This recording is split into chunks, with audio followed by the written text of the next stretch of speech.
The other thing that we can begin to talk about is not only adjusting the pitch, but also how to balance the triad correctly. How many of you are playing the root on the last chord, the very last chord?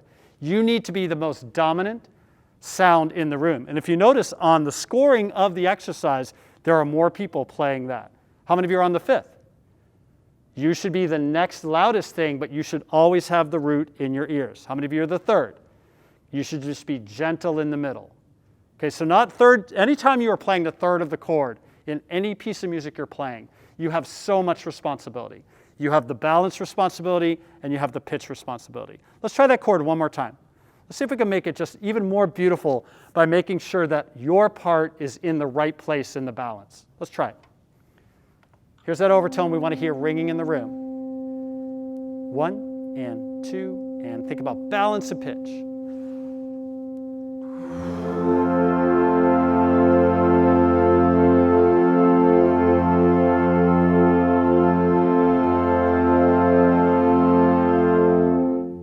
Excellent. So now let's talk about our rehearsal segment again. So let's take a look at 123.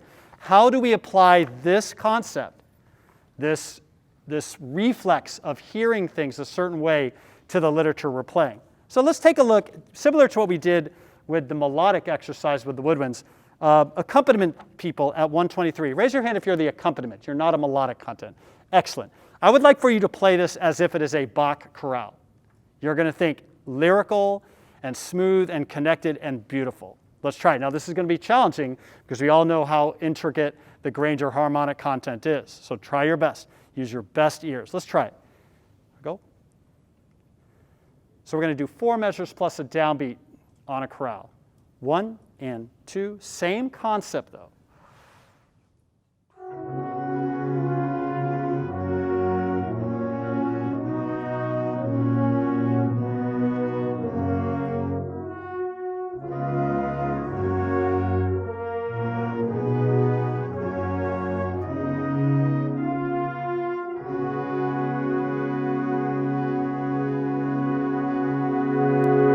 And that is very, very challenging, right? We had a few individual sounds sticking out of the ensemble. So the first thing we should do is probably sing it. So let's try and sing that excerpt, the accompaniment.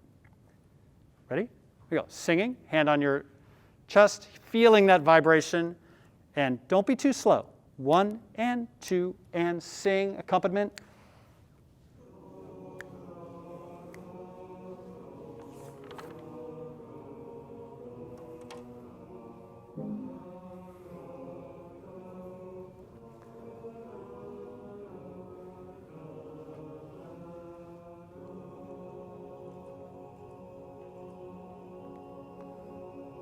Nice job on that last chord. That last chord is tough. Let's try it now again with the chorale. Here we go. Again. 1 and 2. Blend your sound down.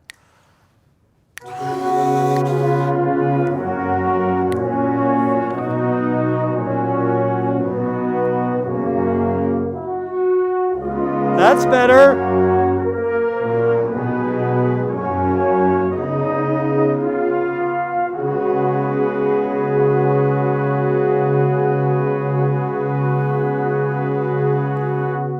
Kind of relaxed. Look, you can hear us kind of fighting a little bit, especially with the high G flats and trombones. You want to keep adjusting that, always listening all the way down to our awesome tuba players. So we go back to the building blocks of what we started with, which is you have to have the right air to support the sound to create your most resonant tone quality, no matter what the range, right? Controlling the sound no matter what the range, and then we can apply the balance and tuning to it. So you have to make sure that all the ingredients are there in order to fit that into the pitch of the chord. Okay, so we've worked on 3 different concepts. In percussion, I'm going to ask you to join us again. We've worked on 3 different concepts here about how to take those simple exercises and use them as sort of a toolbox for rehearsing a chunk. So now let's play the entire segment again as a full ensemble in its context. So the fast melody that worked on playing lyrically, we're going to play it in the style and in the tempo. The chord progression that we just worked on, we're not going to have as much time to adjust it, so our ears have to be working very, very hard. Let's try it. Here's 115 to the downbeat of 131. Up tall,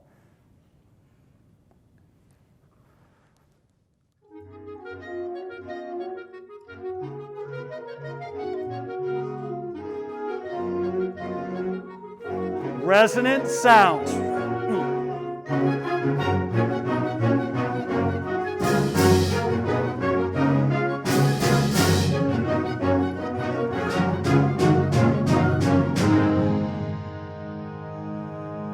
Keep adjusting.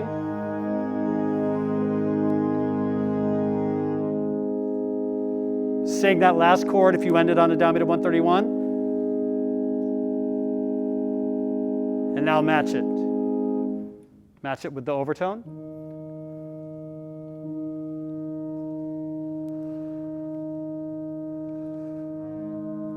Let's go ahead and play it. 1 and 2, downbeat of 131 playing.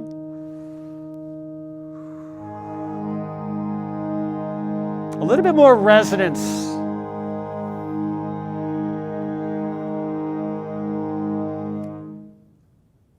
Excellent work.